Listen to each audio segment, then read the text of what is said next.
Hello everyone, welcome back to our channel benchmark study. आज हम discuss करेंगे RBI top 100 MCQ series का part 2 और इस लेक्चर की पीडीएफ कैसे डाउनलोड करनी है उसकी इन्फॉर्मेशन आपको पिन कमेंट में मिल जाएगी। तो स्टार्ट करते हैं लेक्चर को और बढ़ते हैं अपने फर्स्ट क्वेश्चन की तरफ। तो सबसे पहला क्वेश्चन है हमारा related to project financing norms के ऊपर। अब यहाँ पे क्या बोला गया है आपको कि एक प्रोजेक्ट है जिसकी टोटल कॉस्ट कितनी है, 1200 करोड़ रुपए की। अब अगर कोई बैंक चाहता है इस प्रोजेक्ट को लोन प्रोवाइड करना, फाइनेंस प्रोवाइड करना, तो मिनिमम कितने अमाउंट का उसको फाइनेंस प्रोवाइड करना पड़ेगा।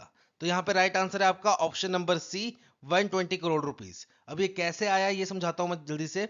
देखो, प्रोजेक्ट फाइनेंस में आरबीआई ने क्या बोला है, आरबीआई ने बोला है अगर कोई प्रोजेक्ट है और उसकी कॉस्ट जो है वो less than equals to 1500 crore rupees है।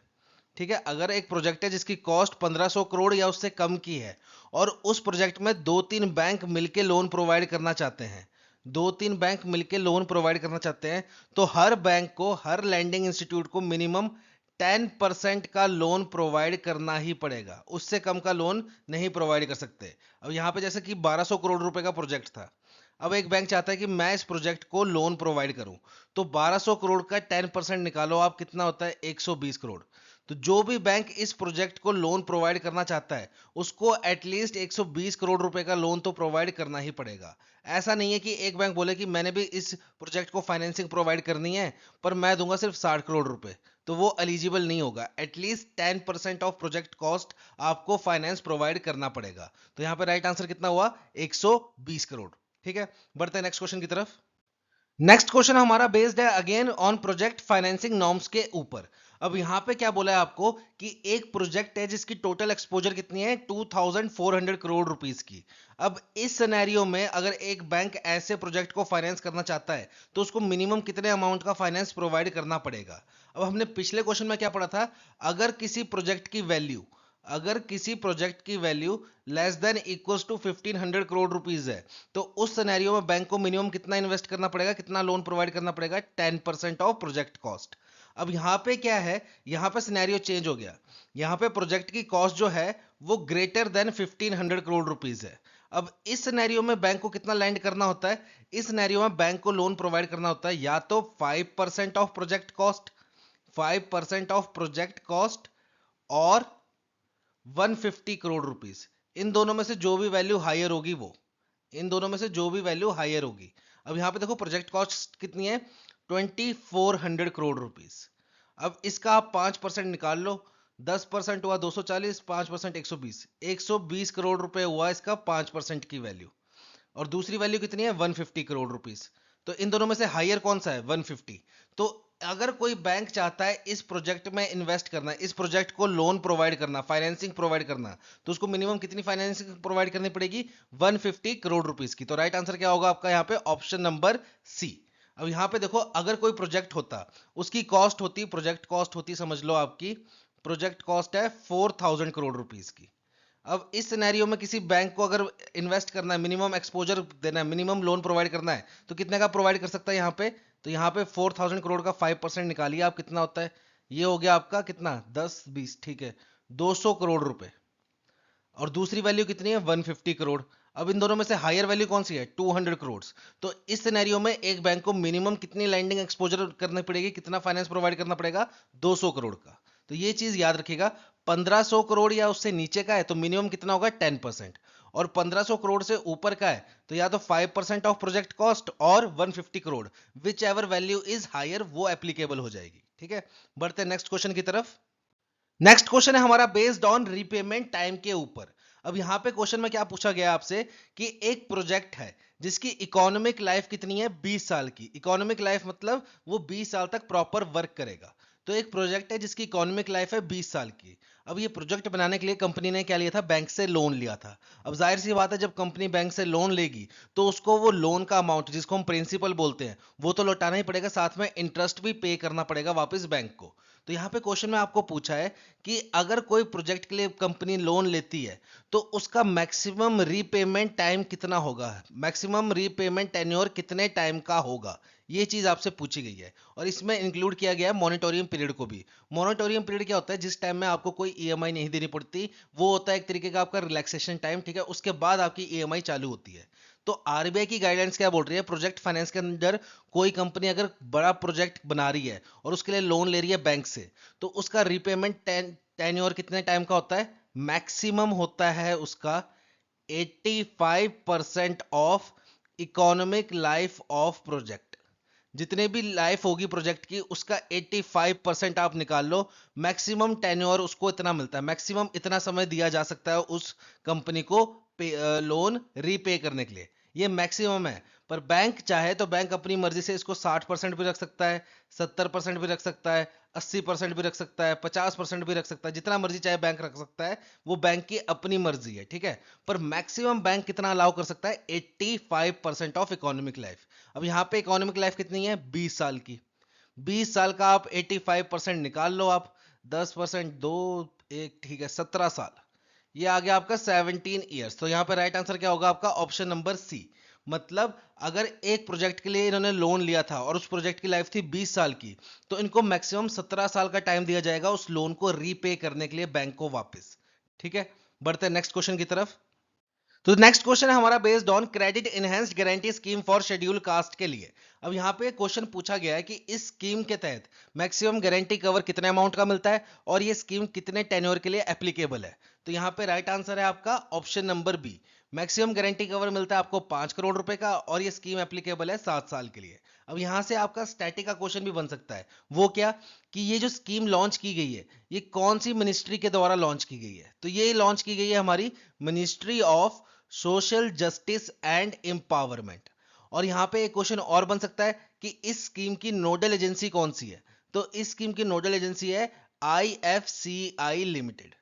बेसिकली स्कीम में क्या होता है, अगर कोई एससी कम्युनिटी का आदमी है, ठीक है, या औरत है, वो अपनी कंपनी चला रहे हैं और उनको चाहिए लोन बैंक से, तो वो लोन क्या होगा, उसकी गारंटी कौन देगा, इफ्की देगा। मतलब कल को वो लोन डिफॉल्ट कर जाता है तो उसकी रिपेमेंट कौन करेगा, इफ्की करेगा, आईएफसीआई लिमिटेड करेगा, under credit enhanced guarantee scheme for schedule caste. पर यहां पे एक कंडीशन है, जो कंपनी होगी उसमें से एटलीस्ट 51% शेयर का जो ओनर होना चाहिए वो एससी कम्युनिटी से होना चाहिए, तभी वो एप्लीकेबल होगा for credit enhance guarantee scheme for schedule caste, ठीक है। ये चीज इंपॉर्टेंट है। और यहाँ पे जो गारंटी कवर मिलेगा वो कैसे मिलेगा, ये इतना शायद ना पूछे, पर एक बार मैं बता देता हूँ, नजर मार लेना। देखो मैक्सिमम क्या है आपका, 15 लाख से लेके अगर 1 करोड़ तक का लोन है तो आपको 100% का गारंटी कवर मिलेगा। फिर अगर आपका लोन 1 करोड़ से ज्यादा का है, 1 करोड़ से ज्यादा का है एंड अप टू 2 करोड़, तब आपको 80% का गारंटी कवर मिलेगा। फिर अगर आपके लोन की वैल्यू 2 करोड़ से ज्यादा है एंड अप टू 5 करोड़, तो आपको 70% का कवर मिलेगा। और अगर आपके लोन की वैल्यू अबव 5 करोड़ है, अबव 5 करोड़, तो आपको 60% का गारंटी कवर मिलेगा।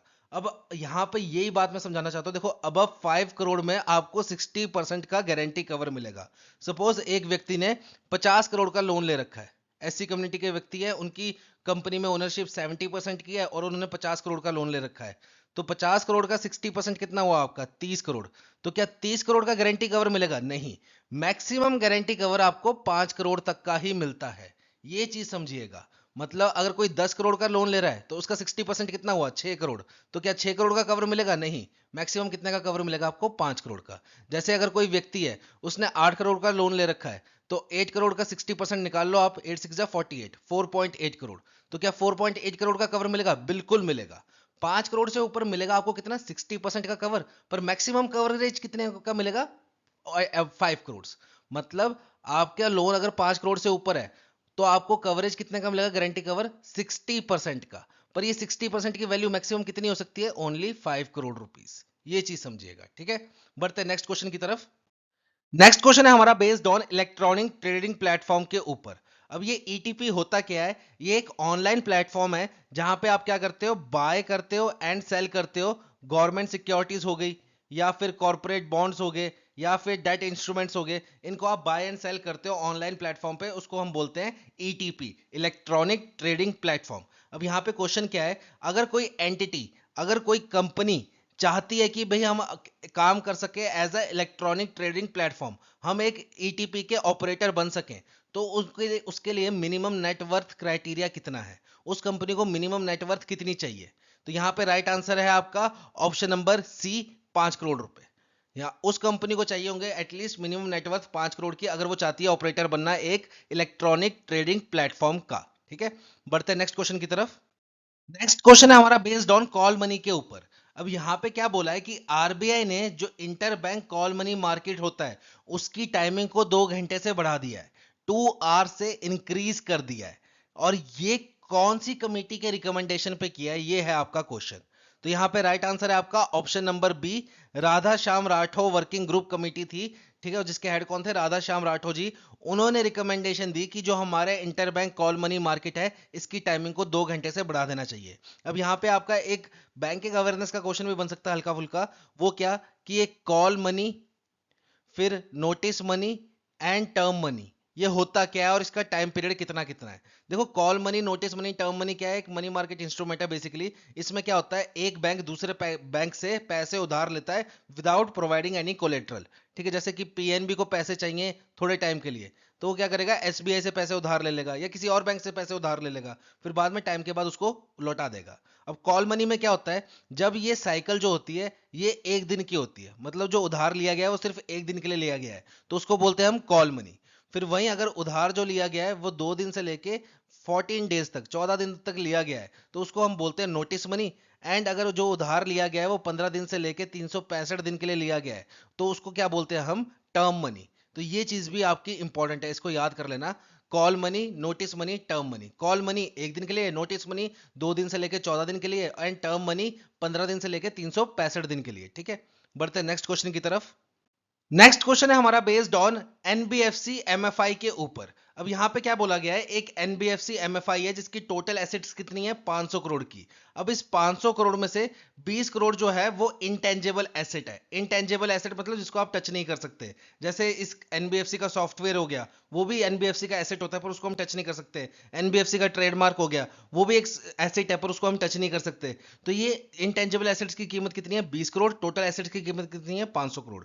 तो as per RBI qualifying asset requirement, what is the minimum amount that must be maintained as qualifying assets. अब यहां पे आरबीआई ने क्या बोला हुआ है, आरबीआई ने बोला है कि जो भी हमारी एनबीएफसी है, non banking financial company, MFI. MFI क्या होता है, हमारा माइक्रो फाइनेंशियल इंस्टीट्यूशंस। बेसिकली इनका काम क्या होता है, माइक्रो फाइनेंस लोन प्रोवाइड करना। माइक्रो फाइनेंस लोन प्रोवाइड करना। अब ये माइक्रो फाइनेंस लोन क्या होते हैं, ये बेसिकली ऐसी फैमिलीज को लोन प्रोवाइड करते हैं जिनकी एनुअल इनकम जो है वो लेस देन इक्वल्स टू कितनी होती है, 3 लाख रुपीज। और ये जो लोन होता है इसमें कोई भी चीज गिरवी नहीं रखी जाती, नॉन कोलेट्रल लोन होता है ये। ठीक है, नॉन कोलेट्रल लोन होता है ये माइक्रो फाइनेंस लोन। तो बेसिकली एनबीएफसी एमएफआई का काम क्या होता है, ज्यादा से ज्यादा माइक्रो फाइनेंस लोन प्रोवाइड करना। अब आरबीआई ने क्या बोला है, एनबीएफसी एमएफआई को क्या करना पड़ेगा, जो भी इसकी नेट एसिड है, नेट एसिड, उसका एटलीस्ट 60%, उसका एटलीस्ट 60% इसको लोन प्रोवाइड करना पड़ेगा as a microfinance loan. ये चीज बोली है आरबीआई ने। ठीक है, जो भी आपकी एनबीएफसी एमएफआई होगी उसका जितना भी नेट एसिड होगा उसका 60% एटलीस्ट इसको क्या प्रोवाइड करना पड़ेगा, माइक्रो फाइनेंस लोन। अब यहां पे इस एनबीएफसी का नेट एसिड कितना है, तो नेट एसिड कैसे निकलता है आपका, नेट एसिड निकलता है जो भी एनबीएफसी का टोटल एसिड है minus intangible asset, minus intangible asset. तो यहां पे टोटल एसेट कितना है, 500 करोड़, इंटेंजिबल कितना है, 20 करोड़। तो ये नेट एसेट कितना हो गया, 480 करोड़। अब 480 करोड़ का आप 60% निकाल लो, तो ये कितना हुआ, 50 हुआ आपका, 240, 240 में 48 जोड़ो, 288। तो यहां पर राइट आंसर होगा आपका ऑप्शन नंबर बी, 288 करोड़। तो इस एनबीएफसी एमएफआई को एटलीस्ट 288 करोड़ के माइक्रो फाइनेंस लोन प्रोवाइड करने पड़ेंगे, कम से कम, ज्यादा से ज्यादा कितने भी करे कोई दिक्कत नहीं है, एटलीस्ट 60%। अब ये तो बात होगी एनबीएफसी एमएफआई की। अब कुछ एनबीएफसी अलग भी होते हैं जो कि एमएफआई नहीं होते, उनके लिए क्या क्राइटेरिया है, उनके लिए यह है एट मोस्ट, मैक्सिमम कितना करना है उनको, 25% ऑफ टोटल नेट एसेट। मतलब अब यहां पे दोनों बातों में अंतर है। देखो, ये एनबीएफसी एमएफआई है, इसको कम से कम 60 करना ही पड़ेगा, इसके पास कोई ऑप्शन नहीं है। और जो बाकी एनबीएफसी है वो ज्यादा से ज्यादा कितना कर सकती है, 25%। कम से कम जितना मर्जी करना चाहे, 5%, 2%, 3%, वो उनकी अपनी मर्जी है, ठीक है। पर ज्यादा से ज्यादा कितना कर सकती है, मैक्सिमम 25%। और वहीं एनबीएफसी एमएफआई मिनिमम कितना करना है इनको, 60%। इनके लिए मिनिमम क्राइटेरिया 60% है, और वहीं इसके लिए बाकी एनबीएफसी के लिए मिनिमम क्राइटेरिया कुछ नहीं है, ठीक है, बल्कि इनके लिए मैक्सिमम क्राइटेरिया है। तो ये चीज था आपका एनबीएफसी एमएफआई। बढ़ते हैं नेक्स्ट क्वेश्चन की तरफ। नेक्स्ट क्वेश्चन है हमारा based on UCBs, urban cooperative bank. अब यहाँ पे आपको एक एग्जांपल दिया गया है कि एक अर्बन कोऑपरेटिव बैंक है जिसका डिपॉजिट कितना है, 10,000 करोड़ का। तो under RBI tier classification it belongs to, ये अर्बन कोऑपरेटिव बैंक कौन सी टीयर में आएगा, टीयर 1, 2, 3, 4। तो देखो आरबीआई ने क्या किया है, आरबीआई ने यूसीबीज की क्लासिफिकेशन कर रखी है, यूसीबीज की क्लासिफिकेशन कर रखी है और इनको टीयर के हिसाब से डिवाइड किया है, tier 1, tier 2, tier 3 and tier 4। Tier 1 में कौन कौन से यूसीबीज आएंगे, जिनका डिपॉजिट है up to 100 crore rupees. Tier 2 में कौन से यूसीबीज आएंगे, जिसका डिपॉजिट 100 करोड़ से ज्यादा है and up to 1000 crore. Tier 3 में कौन से आएंगे, 1000 करोड़ से ऊपर वाले and up to 10,000 crore. And tier 4 में कौन से आएंगे, ग्रेटर देन 10,000 करोड़ वाले। तो अब इस यूसीबी का टोटल डिपॉजिट कितना है, 10,000 करोड़। तो ये कौन सी विंडो में आएगा, इस वाली विंडो में। तो ये कौन सी टीयर में आया, टीयर 3। तो यहां पे राइट आंसर क्या होगा आपका, ऑप्शन नंबर बी। ये यूसीबी कौन से टीयर को बिलोंग करेगा, टीयर 3 को, ठीक है। बढ़ते हैं नेक्स्ट क्वेश्चन की तरफ। नेक्स्ट क्वेश्चन बोल रहा है हमें कि एक यूसीबी है जिसकी टीयर 1 कैपिटल कितनी है, 400 करोड़ रुपए, 400 करोड़ रुपीस। अब what is the maximum permissible exposure for a single borrower and a group of connected borrowers. अब आरबीआई ने क्या बोला है, देखो हमारे यूसीबी सेफ रहे, वो किसी एक पर्टिकुलर फील्ड में, किसी एक पर्टिकुलर लेंडर को, किसी एक पर्टिकुलर बोरोअर को एक्सेसिव बोरोइंग ना कर दे, एक्सेसिव लोन प्रोवाइड ना कर दे, कि कल को गलती से अगर वो सिंगल बोरोअर अगर फेल कर जाता है तो पूरा का पूरा यूसीबी फेल कर जाएगा। तो इस चीज से रोकने के लिए आरबीआई ने क्या किया है, जो यूसीबी उधार देता है, जो यूसीबी लोन प्रोवाइड करता है, उस पर कुछ लिमिटेशन लगाई है। और वो लिमिटेशन किसके रिस्पेक्ट में लगाई है, टीयर 1 कैपिटल के रिस्पेक्ट में। अब इसका मतलब क्या है, जैसे समझ लो एक यूसीबी है, तो यूसीबी की दो कैपिटल होती है, एक टीयर 1 और एक टीयर 2। तो यहाँ पे टीयर 2 का कोई मतलब नहीं है, हमें मतलब है टीयर 1 कैपिटल से। तो यहां पे आरबीआई ने क्या बोला है, अगर यूसीबी किसी एक सिंगल बोरोवर को लोन प्रोवाइड कर रहा है तो वो मैक्सिमम कितना लोन प्रोवाइड कर सकता है, अपनी टीयर 1 कैपिटल का 15% मैक्सिमम।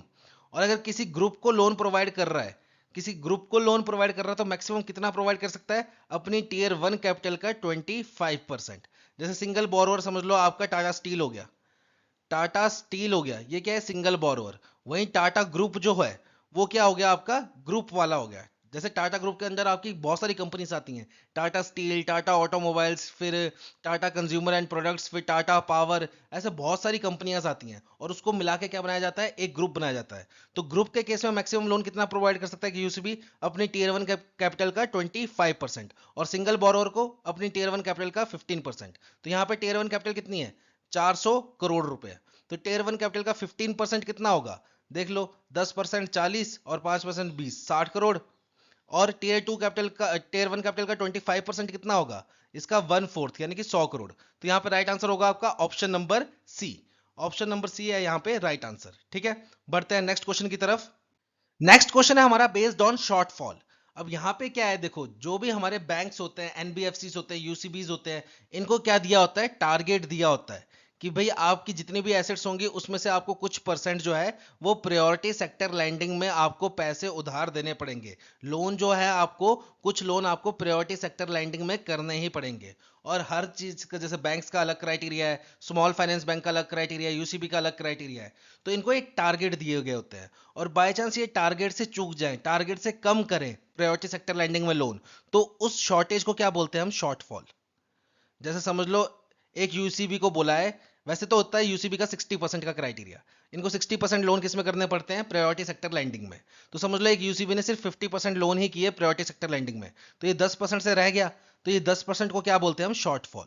तो शॉर्टफॉल को पूरा करने के 3 तरीके होते हैं बेसिकली।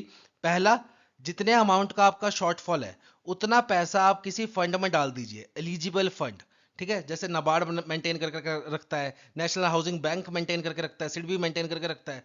उन फंड्स में आप जितना आपका अमाउंट का शॉर्टफॉल हुआ है उतने अमाउंट आप उन फंड्स में डाल दीजिए। दूसरा तरीका है, आप जितना आपका शॉर्टफॉल है उतने अमाउंट का आप priority sector landing certificate purchase कर लीजिए। ये टोटल कितने टाइप के होते हैं? 4 टाइप के होते हैं।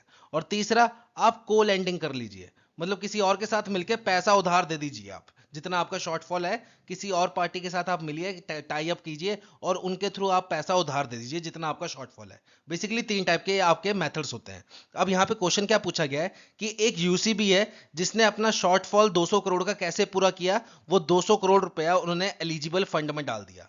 तो जब ये यूसीबी ने 200 करोड़ रुपया अपना एलिजिबल फंड में डाला, तो इस 200 करोड़ के अगेंस्ट में इस यूसीबी को आरडब्ल्यूए कितना मेंटेन करके रखना पड़ेगा, ये क्वेश्चन है आपका। तो आरडब्ल्यूए क्या होता है ये हमने पहले भी पढ़ा हुआ है, रिस्क वेटेड एसेट। और ये कैलकुलेट कैसे होता है? Risk weight into asset, risk weight into asset. अब यहां पे एसेट कितनी है? 200 करोड़ की। अब यहां पे हमें रिस्क वेट पता हो तो हमारा आरडब्ल्यूए निकल जाएगा। तो जब भी कभी कोई यूसीबी अपना शॉर्टफॉल किसी फंड में डालता है तो उसके अगेंस्ट में रिस्क वेट कितने का होता है आपका? 100% का। ये चीज याद रखना, 100% का रिस्क वेट होता है। तो यहां पे आरडब्ल्यूए कितना हो गया आपका? 200 करोड़ रुपया। तो राइट आंसर क्या होगा आपका? Option number C is the right answer. बढ़ते हैं नेक्स्ट क्वेश्चन की तरफ। नेक्स्ट क्वेश्चन अगेन हमारा बेस्ड है प्रायोरिटी सेक्टर लैंडिंग के ऊपर। अभी रिसेंटली क्या हुआ है, आरबीआई ने स्मॉल फाइनेंस बैंक का जो प्रायोरिटी सेक्टर लैंडिंग टारगेट है उसको रिवाइज कर दिया है। पहले स्मॉल फाइनेंस बैंक को प्रायोरिटी सेक्टर लैंडिंग के तहत कितना परसेंट करना पड़ता था? 75%। अब ये घटा के कितना कर दिया आरबीआई ने? 60%। और ये 60% किसका? या तो एएनबीसी बोल लो या तो फिर सीईओ बीई बोल लो। इन दोनों में से जो भी वैल्यू हायर होगी उसका 60% हम लेंगे। ये होता है आपका पीएसएल। अब आपने इसके बारे में डीप में समझना है तो आप बैंकिंग अवेयरनेस की वीडियो देख सकते हो प्लेलिस्ट में जाके, या आप लाइव सेक्शन में चले जाना, वहां पे पीएसएल हमने पूरा डिटेल में डिस्कस किया है कि ये एएनबीसी कैसे कैलकुलेट होता है, सीईओ बीई कैसे कैलकुलेट होता है, वो सब हमने वहां डिस्कस किया है। ठीक है, तो हमें बेसिकली कौन सी वैल्यू लेनी होती है? जो भी इन दोनों में से हायर होगी। एएनबीसी की वैल्यू हायर होगी तो हम उसका 60% लेंगे, और अगर हमारी सीईओ बीई की वैल्यू हायर होगी तो उसका 60% लेंगे। तो यहाँ पे आरबीआई ने क्या बोला है कि देखो, स्मॉल फाइनेंस बैंक जो है पहले इसको कितना करना पड़ता था? 75%। अब इसको करना पड़ेगा 60%।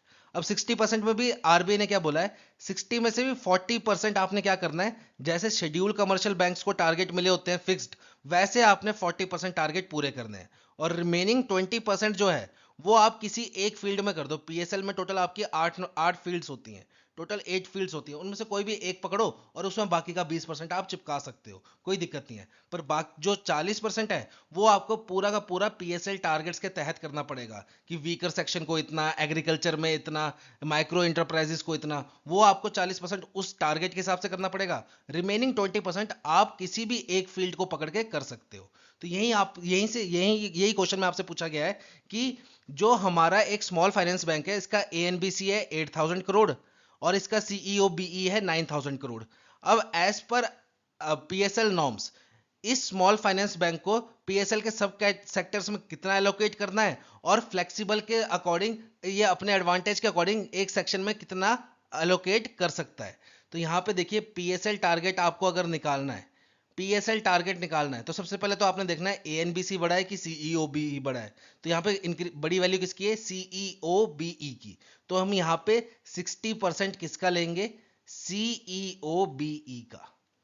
तो ये तो हो गया आपका स्मॉल फाइनेंस बैंक का टारगेट। अब मैंने क्या बोला आपको, ये 60% में से 40% इसका कैसा करना पड़ेगा? इसको करना पड़ेगा जो इनके सब सेक्टर्स में टारगेट होते हैं उसके हिसाब से, और बाकी 20% इसको फ्लेक्सिबिलिटी है, वो किसी भी एक सेक्टर को पकड़ के अपना 20% लोन प्रोवाइड कर सकता है। तो देखो यहाँ पे सीईओ भी कितना है आपका? 9000 करोड़। इसका 40% निकाल लो, 9 4 36, 3600 करोड़ रुपीस आपको इसको देने पड़ेंगे सब सेक्टर्स में। एंड 9000 करोड़ का आप 20% निकाल लो, 1800 करोड़। 1800 करोड़ इसके पास फ्लेक्सिबल ऑप्शन है, ये किसी भी एक सेक्टर में ये 1800 करोड़ का लोन प्रोवाइड कर सकता है। तो यहां पे राइट आंसर क्या होगा आपका? Option number B is the right answer. बढ़ते हैं नेक्स्ट क्वेश्चन की तरफ। नेक्स्ट क्वेश्चन है हमारा based on loan against ornaments and coins के ऊपर। अब यहां पे आरबीआई ने क्या बोला है? एज अ कस्टमर आप अपना खुद का सोना और चांदी चाहे वो गहनों के रूप में हो, चाहे फिर वो सिक्कों के रूप में हो, उसको आप बैंक में गिरवी रख के बैंक से लोन उठा सकते हो। तो यहाँ पे क्वेश्चन आपसे ये पूछा गया है कि मैं मैक्सिमम कितने वेट का गोल्ड जो है या सिल्वर है वो बैंक में गिरवी रख सकता हूँ। तो मैं बात करूं अगर ऑर्नामेंट्स की, ऑर्नामेंट्स मतलब गहने वगैरह जो हो गए, अगर मैं बात करूं ऑर्नामेंट्स की, तो अगर मेरे पास गोल्ड है तो मैक्सिमम गोल्ड कितने अमाउंट का रख सकता हूं मैं, कितने वेट का, 1 kg का। एंड सिल्वर की बात करूं तो सिल्वर मैक्सिमम कितने का गिरवी रख सकता हूं, 10 kg का। और वहीं अगर मेरे पास कॉइन्स है तो कॉइन्स में गोल्ड कितने वैल्यू का रख सकता हूं मैं, 50 ग्राम का। एंड सिल्वर कितने का रख सकता हूं मैं, 500 ग्राम का। तो यहाँ पे राइट आंसर क्या होगा आपका, ऑप्शन नंबर ए। अब मैं इतने अमाउंट का गोल्ड या सिल्वर बैंक में रख सकता हूं और बैंक से पैसे उधार ले सकता हूं। एक बात हमेशा याद रखना, जब भी गोल्ड एंड सिल्वर बैंक में रखा जाता है, ठीक है, गिरवी, उसको क्या बोलते हैं हम, pledge. Pledging of gold ornaments और सिल्वर ऑर्नामेंट्स, ठीक है। आप प्लेज के रूप में जो सोना है या चांदी है उसको गिरवी रखते हो बैंक में और बैंक से पैसे उधार लेते हो, ठीक है। बढ़ते हैं नेक्स्ट क्वेश्चन की तरफ। नेक्स्ट क्वेश्चन अगेन बेस्ड है हमारा गोल्ड एंड सिल्वर लोन के ऊपर। अब यहां पे क्या बोला है कि सपोज एक कस्टमर है, उसने बैंक में अपना गोल्ड एंड सिल्वर जो है वो गिरवी रखा और बदले में बैंक से ले लिया पैसा लोन के रूप में। अब कुछ समय बाद इस कस्टमर ने ये लोन का जो जितना भी प्रिंसिपल था प्लस इंटरेस्ट था ये रीपे कर दिया बैंक को, मतलब उसने अपना लोन जो है वो जीरो कर दिया, खत्म कर दिया। पर किसी कारणवश ये अपना गोल्ड एंड सिल्वर जो है ये वापस लेने नहीं आ पाया, क्योंकि देखो इसने गोल्ड सिल्वर जो है सोना चांदी उसको गिरवी रख के पैसा लिया था, पैसा वापस कर दिया, तो जाहिर सी बात है सोना और चांदी ये अपना वापस लेगा। पर ये किसी कारणवश बैंक नहीं आ पाया, कुछ भी XYZ रीजन हो सकता है। तो बैंक क्या करता है, कुछ समय तक आपका वेट करता है कि आप अपना सोना चांदी लेने आओगे, और अगर वो टाइम पीरियड खत्म हो जाए उसके बाद इस गोल्ड एंड सिल्वर को बैंक क्या डिक्लेयर कर देता है, अनक्लेम्ड डिक्लेयर कर देता है। तो यहां पे यही क्वेश्चन पूछा गया है कि कितने समय बाद, जब आप लोन की रिपेमेंट कर देते हो उसके कितने समय बाद बैंक आपके गोल्ड और सिल्वर को अनक्लेम्ड घोषित कर देता है। तो यहां पे राइट आंसर है आपका ऑप्शन नंबर बी, 2 इयर्स। 2 साल के बाद आपका सोना और चांदी जो होगा, रिपेमेंट के 2 साल बाद आपके सोने चांदी को क्या घोषित कर दिया जाता है, अनक्लेम्ड। अब यहां पे एक चीज और समझ लेना, अनक्लेम्ड से वो चीज भी इंपॉर्टेंट है। अगर आपका कोई बैंक अकाउंट है, ठीक है, और उसमें आप कोई 10 साल से कोई ट्रांजेक्शन नहीं करते हो, उसमें आप 10 साल से कोई कस्टमर इंड्यूस ट्रांजैक्शन नहीं करते हो, तो आपका अकाउंट क्या हो जाता है, आपका अकाउंट हो जाता है DEAF, deposit education awareness fund में चला जाता है आरबीआई के पास इस अकाउंट का पैसा, ठीक है। और यहां पे एक चीज और याद रखना, अगर आप अपना अकाउंट 2 साल तक नहीं चलाते हो तो आपका अकाउंट क्या हो जाता है, इनऑपरेटिव अकाउंट। और अगर 2 साल के अगले 8 साल तक और नहीं चलाते हो आप अपना अकाउंट, टोटल देखो 10 साल हो गए, पहले देखो ये 10 साल है ना, आपका 10 साल का क्राइटेरिया है, पहले के जीरो से लेके 2 साल तक अगर आप नहीं चलाते हो तो आपका अकाउंट क्या हो जाएगा, इनऑपरेटिव।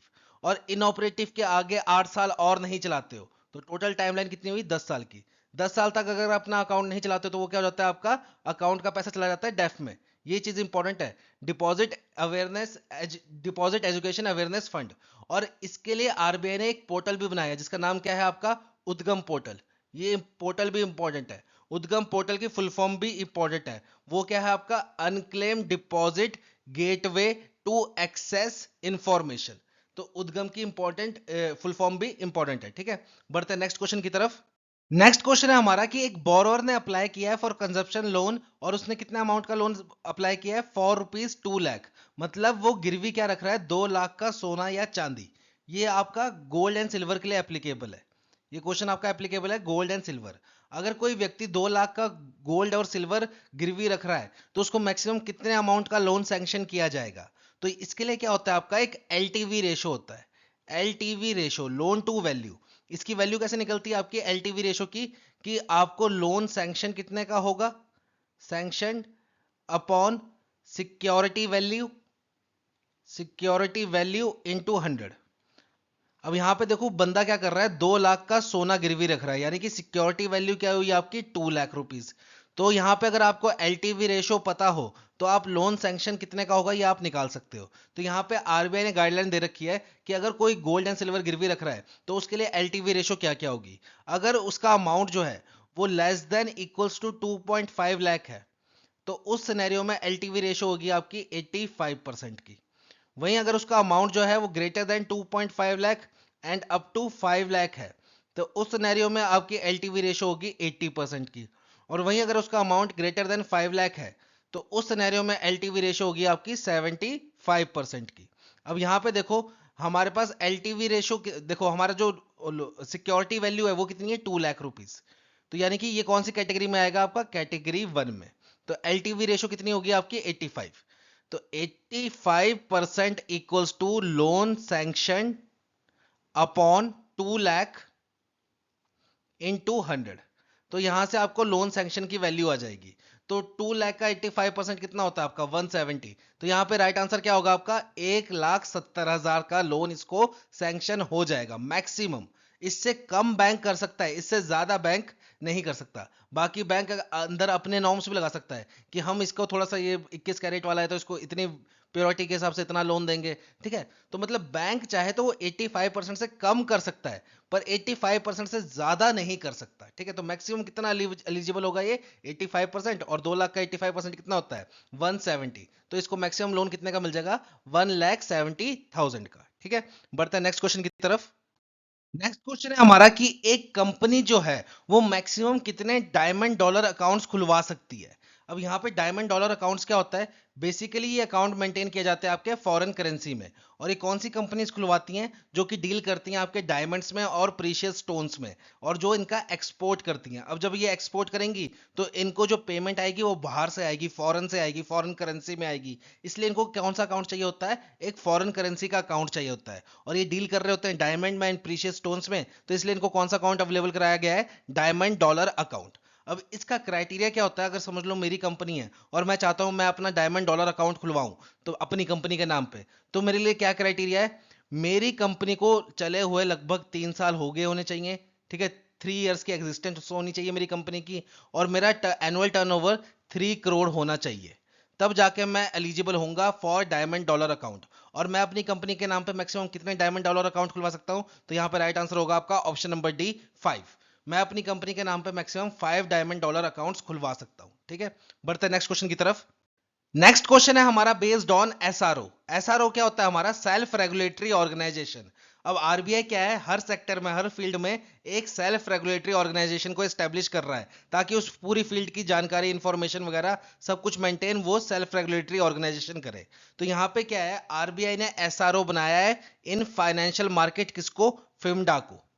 फिम्डा, तो फिम्डा की फुल फॉर्म क्या है आपकी, fixed income money market derivative association. FIMMDA को एसआरओ बनाया है फाइनेंशियल मार्केट का। अब यहां पे क्वेश्चन पूछा गया है कि अगर एक कंपनी चाहती है एसआरओ बनना इन फाइनेंशियल मार्केट तो उसकी मिनिमम नेटवर्थ क्राइटेरिया कितने का होगा, उसको मिनिमम नेटवर्थ कितनी चाहिए होगी। तो यहां पे राइट आंसर है आपका ऑप्शन नंबर सी 10 करोड़। देखो क्राइटेरिया क्या क्या है आपका, पहली बात वो जो कंपनी है वो क्या होनी चाहिए, non for profit company, not for profit company.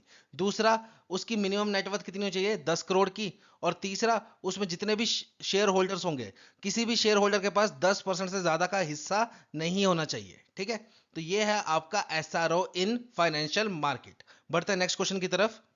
Next question है हमारा रिलेटेड टू एफपीआईस। एफपीआईस क्या होता है, हमारा फॉरेन पोर्टफोलियो इन्वेस्टर्स। अब एफपीआई इंडिया में जब इन्वेस्ट करते हैं तो वो किस में करते हैं, कॉर्पोरेट बॉन्ड्स में या स्टेट गवर्नमेंट सिक्योरिटीज में या सेंट्रल गवर्नमेंट सिक्योरिटीज में। और ये कितना इन्वेस्ट कर सकते हैं, इस पे एक लिमिटेशन लगाई है आरबीआई ने।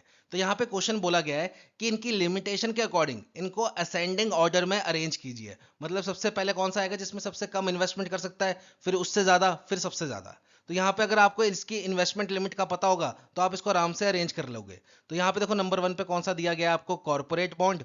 नंबर 2 पे दिया गया है आपको स्टेट गवर्नमेंट सिक्योरिटीज। और नंबर 3 पे दिया गया है आपको सेंट्रल गवर्नमेंट सिक्योरिटीज। तो एक एफपीआई कॉर्पोरेट बॉन्ड में कितना इन्वेस्ट कर सकता है, मैक्सिमम 15% ऑफ आउटस्टैंडिंग अमाउंट। फिर स्टेट गवर्नमेंट सिक्योरिटीज में मैक्सिमम कितना इन्वेस्ट कर सकता है, 2% of outstanding amount. And central government securities में कितना कर सकता है invest, maximum 6% of outstanding amount. अब इसको छोटे से बड़े में अरेंज कर दो।